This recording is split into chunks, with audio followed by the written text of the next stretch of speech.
Isang mapagpalang araw naman mga kapatid at muli tayong mag-aaral ng salita ng Diyos at ang salita ng Diyos na ating pag-aaralan ating po itong kukunin sa Ebanghelyo ng ating Panginoon ayon kay San Lucas, Kabanata 21, talata 25 hanggang 28. Dahil diretso po tayo sa 34 hanggang 36. Ang sabi po dito, magkakaroon ng mga palatandaan sa araw, sa buwan at sa mga bituin. Sa lupa, ang mga bansa ay masisindak at malilito dahil sa ugong at mga daluyong ng dagat. Ang mga tao ay hihimatayin sa takot dahil sa pag-iisip sa mga kapamakang darating sa sanlibutan sapagkat mayayanig ang mga kapangyarihan sa langit. Sa panahong iyon, makikita nila ang anak ng tao, dumarating na nasa alapaap at may kapangyarihan at dakilang karangalan. Kapag nagsimula na mangyari mga ito, tumayo kayo at tumingala sapagkat malapit na ang pagliligtas sa inyo. Mag-ingat kayo na huwag kayong malulung sa labis na pagsasaya, paglalasing at matuon ang inyong pag-iisip sa mga alalahanin sa buhay na ito. Kung hindi ay bigla kayong aabutan ng araw na iyon na tulad ng isang bitag, sapagkat darating ang araw na iyon sa lahat ng tao sa ibabaw ng lupa. Kaya't maging handa kayo sa lahat ng oras. Lagi ninyong idalangin na magkakaroon kayo ng kalakasan upang malampasan ninyo ang lahat ng mangyayaring ito at makatayo kayo sa harap ng anak ng Diyos. Mga kapatid, mga magulang, mga kaibigan, ito po ang mabuting balita ng ating kaligtasan. Yung papuri at pagsambay para lamang sa Kanya. So dito mga kapatid, ang ating pag-aaralan, ito po ay tungkol sa paghahanda sa pagdating ng ating Panginoon. At dito may kita natin na kadalasan kapag naririnig natin yung second coming o yung pagbabalik ng ating Panginoon ay puro takot, no? Ang naririnig ng iba. Kasi nga dahil sa mga mangyayari, no, sa pagdating ng ating Panginoon, no, bago siya dumating ay maraming mga ugong o mga daluyong. So maraming mga pangyayari talaga na yung ibang tao is natatakot sila, no? Which is kung titignan natin bilang tayo ay mananampalataya ng Panginoon, yung pagdating ng Panginoon hindi dapat natin yung ikatakot, no? Hindi dapat na tayo ay mag-rejoice, no? Tayo ay magalak sapagkat darating, no, at malapit na yung pagliligtas sa atin ng Panginoon, yung kanyang pagdating. So tayo bilang naglilingkod sa Panginoon, bilang mananampalataya, hindi dapat tayo matakot. Bakit? Kasi katulad yan ng mga magulang natin, di ba? Tingnan mo yung mga nang maliit pa tayo. Kapag yung mga magulang natin ay galing sa trabaho at umuwi sila sa ating mga tahanan, grabe yung kagalakan natin, no? Natutuwa tayo. May kita mo yung mga bata, di ba? Talagang pag nakita nila yung mga magulang nila, no, galing sa trabaho at pauwi na at nakita na nila, talagang grabe yung kagalakan nila. Yun talaga yung hinihintay nila na dumating, no, na makabalik na yung kanilang mga magulang galing sa kanilang mga trabaho. At may kita mo yung kagalakan ng mga bata, ng mga anak. Natatakot lang naman yung mga anak na pag dumating yung mga magulang nila, kapag yung magulang nila ay may hinabilin sa kanila bago umalis na kanilang gawin, o yung mga bata ay gumawa ng hindi tama o masama na alam nilang ikagagalit ng kanilang mga magulang o nakabasag ng pinggan, di ba? Doon yung takot nila, no? Imbis na matuwa sila sa pagdating ng kanilang magulang, nagkakaroon sila ng takot. Kasi bakit? Kasi alam nila may nagawa silang hindi tama o may pinagagawa yung kanilang magulang na hindi nila ginawa, di ba? So tayo bilang mananampalataya ng Panginoon, kaya nga napakalaga na tayo ay nagsasabuhay ng salita ng Diyos. Tayo ay tumatalima sa kanyang salita. Kasi sa pamamagitan yon, anong oras man siya dumating, handa tayo, no, sa pagharap sa ating Panginoon, sa ating tagapagligtas. Hindi tayo matatakot, kundi ito yung magiging kagalakan natin. Kasi bakit? Kasi ito yung pinaka-climax, di ba? Ito yung pinakamahalagang sandali sa buhay ng isang mananampalataya, yung makaharap natin yung Panginoon, no? So dapat natutuwa tayo, hindi yung parang takot tayo na dumating yung Panginoon natin. Diba? Kaya makita natin yung una is dapat mag-rejoice tayo. And the same time, dapat tayo ay maghanda. Diba? kapag tayo may mga bisita, di ba? Kapag may bisita tayo o mga mahal sa buhay na nagpasabi, no? Nagpasabi sa atin na kunyari 1 week o kaya after 1 month, no? Darating sila, bibisita sa ating tahanan. Ang ginagawa natin ay tayo ay nag-aayos, no? Tayo ay naglilinis, prepare natin yung ating tahanan kasi alam nating may bisita na darating sa atin, no? May mga kamag-anak na yung bibisita sa atin. Kasi kapag hindi tayo naglinis, hindi tayo nagpreparar, parang pagdating ng bisita natin, parang gusto nating ipaabot sa kanila na hindi sila importante, hindi sila malaga. Kasi hindi tayo naganda, hindi tayo nag-prepare. Eh. No? Parang kung ikaw yung bisita, nagpasabi ka naman ng ahead of time, tapos madadatnan mo gano'n, parang pakiramdam mo hindi ka welcome. No? Parang hindi ka tanggap sa tahanan na yun. Di ba? So masasama yung loob mo siyempre kasi unless na lang kung yung bisita mo is hindi nagpasabi, yung biglaan, di ba? Pero siyempre ganun talaga buhay, hindi mo alam kung may darating sa tahanan mo, kaya mahalaga pa rin na maglinis tayo. Di ba? Mag-ayos tayo kasi hindi natin din alam kung kailan darating may bisita ka, di ba? Para at least kung may bisita man dumating, hindi naman kahiya-hiya yung sitwasyon po natin, di ba? So dito may kita natin yung preparation, napakalaga na dapat tayo ay naghahanda, tayo ay naglilinis, no? Kaya nga tayo dapat linisin ng ating mga sarili. Kung ano man yung mga pagkukulang, pagkakasala natin, ihingi natin ito ng tawad sa Panginoon, di ba? Kasi nga ito yung importante, di ba? Kaya nga sabi ko, grabe yung takot ng mga bata na imbis sila matuwa sa pagdating ng kanilang magulang dahil sila ay mayroong pagkakamali, pagkakasala na nagawa sa kanilang magulang o may mga bagay na pinapagawa yung magulang nila na hindi nila nagawa. Diba? Kaya nga napakalaga yun, no? Na nag-prepare tayo. Pero kung papapansin natin na habang naghahanda, merong siyang warning. No? Sabi niya, be watchful o be alert. Kasi minsan, masasayang yung ating preparation kapag hindi rin tayo naging watchful. No? Hindi tayo naging alert sa mga pangyayari na magaganap sa buhay natin. Kasi masasayang yung mga preparation na ginawa po natin, di ba? Katulad yan, di ba? Kunyari sa kasal, mga ilan months talagang pinag-prepare yan, talagang pinaghahandaan nila, no? Ang pangit naman siguro na ilang buwan kayo nag-prepare, naghanda. Tapos yung mismong araw ng kasal mo, nakalimutan mo. No? O kaya dahil sa sobrang excited mo, dahil masyado ka napagod sa preparation mo, nakaramdam ka ngayon ng pagod, di ba? At sa sobrang pagod mo, nakatulog ka ng mahimbing, no?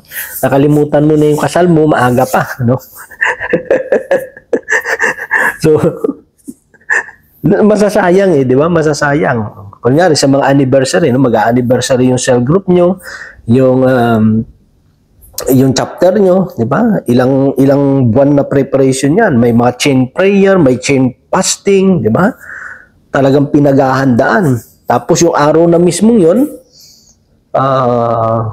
may na-late lang, no? Kasi malilate na kayo. Yung, ikaw maaga ka na nagising, nag-prepare, pero yung mga kasama mo, yung kunyari anak mo, yung asawa mo, ang tagal gumising, ang tagal magpalit ng mga damit, di ba? Malilate na. So, ang dami nang lumabas sa bibig mo, no? Uminit na yung ulo mo. Di ba? Kung ano naman na pagsasabi mo. So, makikita natin mga kapatid na nasasayang. No? Kaya nga sabi niya, prepare and be alert, be watchful. Kasi bakit? Kasi baka masayang yung lahat ng preparation na ginawa mo. No? Pagdating ng araw mismo ng pinaghandaan mo, doon ka pa sumablay. No, yun ang pinaka-importante na araw. Kasi yung araw na yun yung reason bakit kayo naghahanda, bakit kayo nag-prepare, di ba? Tapos nung araw mismo yun, dahil hindi tayo naging watchful, nasayang, di ba? Kaya nga, ano ba yung maging watchful tayo? Ano ba yung dapat nating maging alert, no? Na para maging tayo, yung dapat nating pag-ingatan, no? So watchful, no? So 5, yung word na watch, no? So, yung W, ang sabi doon is word, no? Yung salita. Dapat mag-ingat tayo sa mga lumalabas sa bibig natin, sa mga sinasabi natin. Di ba? Dapat ang namumutawi sa bibig natin, katotohanan at hindi kasunungalingan. No? Hindi pandaraya. Di ba? Hindi paninirang puri. Kasi bakit? Baka mamaya yung bibig mo ginagamit natin sa pagpupuri, pagsamba sa Diyos, sabi ng Biblia. Tapos yun din ang ginagamit natin sa paninira ng kapwa natin. Diba? So, bantayan natin itong bibig natin. Diba? Baka puro tayo praise the Lord sa prayer meeting, pero pag wala na tayo sa prayer meeting, erase the Lord na. Hindi na praise the Lord. Kung ano na yun namumutawi sa bibig natin. Diba? O, kaya nga sabi ni Brother Mike, gusto mo makilala ang ugali ng katabi mo, sabi mo, gulatin mo. Kung ano lumabas sa bibig niya, siya yun. Yun siya. Yun ang talagang totoo sa kanya. Kasi pag ginulat mo, kasi hindi nakasanayan eh. Kasi pag nakasanayan mo na puro pagpupuri, salita ng Diyos yung lumalabas sa bibig mo, diba? Pag, kunyari, nadapa ka, talagang lumabas sa bibig mo, praise the Lord, no? Hallelujah. No? God is good. Yeah? Pero kung nasanay yung bibig mo ng pagmumura, ay siyempre pag nadapa ka dyan, magmumura ka talaga. No? Ingatan natin yung bibig natin. Sabi nga, buhay at kamatayan, nasa dila, nakasalalay. Di ba? Kaya napakalaga eh. Yung be watchful. No? I-watch natin, mag-ingatan natin yung mga lumalabas sa bibig natin. Letter A, sa word na watch is yung action. Di ba? Dapat yung mga kinikilos natin, ginagawa natin, dapat mga kapatid, sabi nga, ano ba yung totoo? Yung lumalabas sa bibig niya o yung ginagawa niya? Ano ba yung totoo? Yung ginagawa niya o yung lumalabas sa bibig niya? No? Kasi minsan parang contradicting. No? Maganda yung sinasabi, pero ang pangit ng ginagawa. Di ba? Ang ganda-ganda ng sinasabi mo, pero yung ginagawa mo, yung pagsasabuhay natin, hindi maganda. Yung action na ginagawa po natin.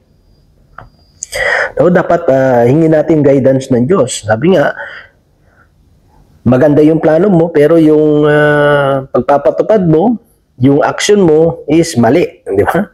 So, kahit anong ganda ng plano mo, pero yung pagpapatupad mo nito, o yung pagsasagawa mo nito ay hindi tama, eh, kahit anong ganda ng plano mo, mawawalan ito ng saysay, di ba? Magiging pangit, no? Hindi ito magtatagumpay, no? Hindi magiging maganda yung resulta. So dapat bantayan din natin yung mga kilos natin kasi may mga taong nakatingin sa atin eh, di ba? Pinagmamasdan lang tayo, may mga tao nakaano lang yan, hindi nagsasalita pero nagmamasid yan, no? Mga mapanuring, mga mata ng mga tao. Kaya kailangan yung mga kilos natin, di ba? Ayus-ayusin natin. Di ba? Simple na kay Lord tayo eh. Kaya nga sabi, pagpunta sa kaharian ng Diyos, paglakad sa makitid na mga pintuan, no? Na daanan. Di ba? Kasi bakit? Kasi pag nakakay Lord ka, hindi ka na yung pwedeng bahala na kung anong galaw mo. Di ba? Hindi, kailangan talaga nag-iingat ka na eh. Nag-iingat ka kasi tinitignan natin na hindi tayo magiging katitisuran, stumbling block sa tao. Di ba?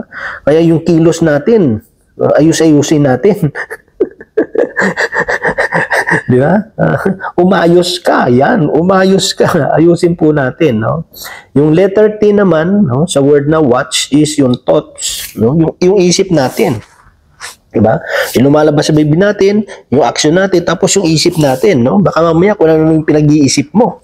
Hindi maganda. Yung, kunyari, tumutulong ka nga, no? Yung action mo maganda, tumutulong nga. Pero yung utak mo, iba naman, no? Ginagawa mo pala yun kasi may motibo kang masama. No? Kasi gusto mo mabalikan ka, no? May tumutulong ka para makabenepisyo ka. So hindi maganda yun, di ba? Yung isip natin. No, masama yung iniisip natin sa kapwa natin. Masyado tayong mapanghusga, yan. No, masyado tayong judgmental, yan. Kasi yung isip natin. Diba? Sabi nga, walang bagay na madumi sa taong malinis ang isipan. Diba? Eh kung lahat na lang kasi pinag-iisipan natin, no? Kasi masyadong madumi yung utak natin. Diba? So huwag tayong masyadong judgmental. No? I-watch natin yung ating mga isip. Kailangan yung isip natin ay katulad ng isip ng ating Panginoon. Ano ba yun? Yung iniisip niya is for the common good, no? Para sa ikabubuti ng lahat. Hindi sa ikabubuti lang natin, kundi ang iniisip natin is para sa ikabubuti ng lahat. No? Una, sa ikararangal ng pangalan ng Diyos, at ikalawa, sa ikatatatag at ikakasaya o sa ikabubuti ng bawat isa. Di ba? Tayo pang last na lang tayo, di ba? No? Yun ang gusto ng Diyos. Hindi tayo yung nasa una, kundi tayo yung last na, di ba? Yung ikabubuti muna ng iba bago yung tayo. Ganun kasi sa ang ano ng Diyos, hindi pa rin ng mundo. Sa mundo kasi dapat yung ikabubuti mo muna. Kasi pag tayo kasi bilang tao is masyado tayong makasari, nakapokus tayo sa sarili natin. Kaya kung tayo ay nakakay Lord, kaya makikita mo nagkakabanggaan minsan, di ba? Kasi iba yung prinsipyo ng Diyos eh, no? Iba yung moral ng Diyos eh. Yung moral ng Diyos, di ba? Yung sa iba dito sa mundo kailangan tumaas ka. Pero para tumaas ka sa mundo ito, kailangan mangapak ka ng iba para tumaas ka. Pero sa Panginoon hindi eh, di ba? Ang gusto magpakataas, dapat magpakababa. No? Ikaw yung inaapakan. Amen? So, yung ikatatlo is yung character, letter C, character. Yung ugali natin, baguhin na natin. Di ba? Yung mga style natin ng bulok, bulok na yan, dapat itapon na. Yung character. Diba? Alam mo kung dati sa Pilipinas, di ba? Pag sinabi, uy, El Shaddai to. No? Pag sinabi, uy, El Shaddai yan, talaga ang taas ng tingin eh. No? Para tayong mga banal, para tayong mga santo. Di ba? Pag sinabi, uy, El Shaddai yan. Kasi, uy, lalo pag mga workers, manggagawa ni Yahweh El Shaddai, talaga namang may dalang Biblia. Tapos naka-all white pa. Di ba? No? Di totoo po, no? Kahit ako nang nagmi-mission ako sa Pilipinas, yung lisensya ko, 'di ba? Tapos ano yan, pag binuksan nila, may ID rin ako ng El Shaddai, 'di ba? Yung parang ano rin, kasing laki ng lisensya, 'di ba? Pagdating mo sa mga checkpoint, pag tingin mo, uy, nag-El Shaddai ka pala. Ay, opo, kasi may mission po ako dun sa unahan, ganito.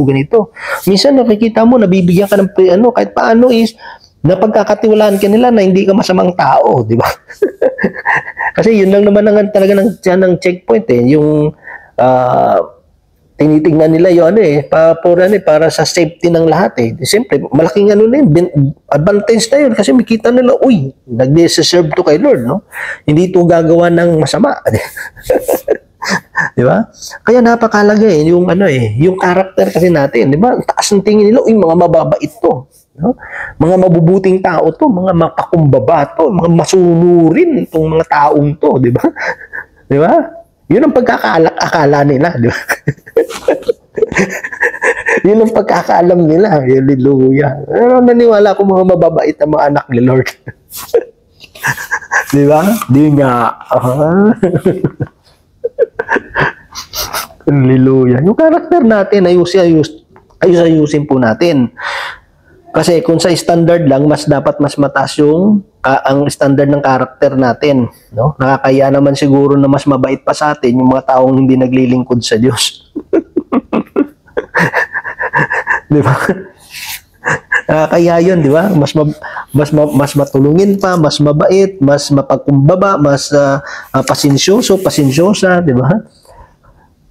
Mas hindi pakialamera pa yung mga hindi naglilingkod sa Diyos, tapos tayo man naglilingkod, di ba? So, dapat yung karakter natin, ayusin natin. No? Hindi lang tayo, yung karakter natin, maayos lang pag nasa prayer meeting, kapag nasa simbahan. No? Pero outside na sa prayer meeting, pag wala na sa simbahan, di ba? Wala na yung hindi na good yung karakter. Sabi na iba, may attitude. So, yung character, no? Bantayan po natin yung character natin. At yung ikalas, yung heart, no? Yung letter H, yung heart, yung puso natin. Diba? Napakalaga na ayusin natin yung puso natin. Kasi ito yung, talaga eh. Diba? Huwag tayo magtatanim ng sama ng loob, ng puot, galit, hinanakit sa kapwa natin. Huwag natin lalagyan ng mga basura yung puso natin. Patuloy nating alagaan yung puso natin, 'di ba? Kasi ito yung pinaka-importante lahat eh. 'Di ba? Dito nakasentro lahat, yung sa puso natin. 'Di ba? Dapat ang naghahari diyan ang kapayapaan, pag-ibig, no? Yung pagpapatawad, di ba? Yung pangunawa, dapat yan ang naghahari sa atin, yung puso natin. Dapat is ilagay natin ito, no? Pag-ingatan natin, di ba? At huwag tayong tatanim ng mga basura sa puso po natin. Kasi kapag nagtatanim tayo ng basura sa puso natin, darating ang time, basura nga eh, di ba? So, pag basura yan, walang mabuting maidudulot sa katawan natin. Di ba? Magiging magiging toxic. No? Magdudulot lang ito ng karamdaman sa buhay natin. Totoo naman yan eh, di ba? Tingnan mo, baka puro puto at galit ang nasa puso mo. Nagkakasakit ka. Di ba? Pag yun nasa puso mo, puro inggit. Di ba? Sa sobrang mong inggit, palagi ka nagngingit-ngit. No? So, huwag natin tapunan ng basura yung puso natin. Di ba? So, ito lang mga kapatid, no? Yung gusto ipaabot ng Diyos sa atin. No? Sa ating paghahanda, napakalaga mag-ingat din tayo. No? Kasi baka mamaya sa sobrang paghahanda natin, yung araw, yung pinaka-purpose, bakit tayo naghahanda, ay doon pa tayo sumablay. Di ba? So yun lamang mga kapatid, at nawa ang Diyos ay patuloy na magpala sa bawat isa po sa atin. At ang Diyos ay patuloy na gumabay, ang Diyos ay patuloy na paghariin natin yung kanyang mga salita at tulungan tayo ng Panginoon na masunod yung kanyang kalooban sa pamamagitan ng kanyang biyaya ay bigyan tayo ng karunungan, kaalaman at kakayanan na maisagawa yung kanyang kalooban. So yun lamang mga kapatid at nawa ang Diyos patuloy magpala sa bawat isa po sa atin. God bless us all.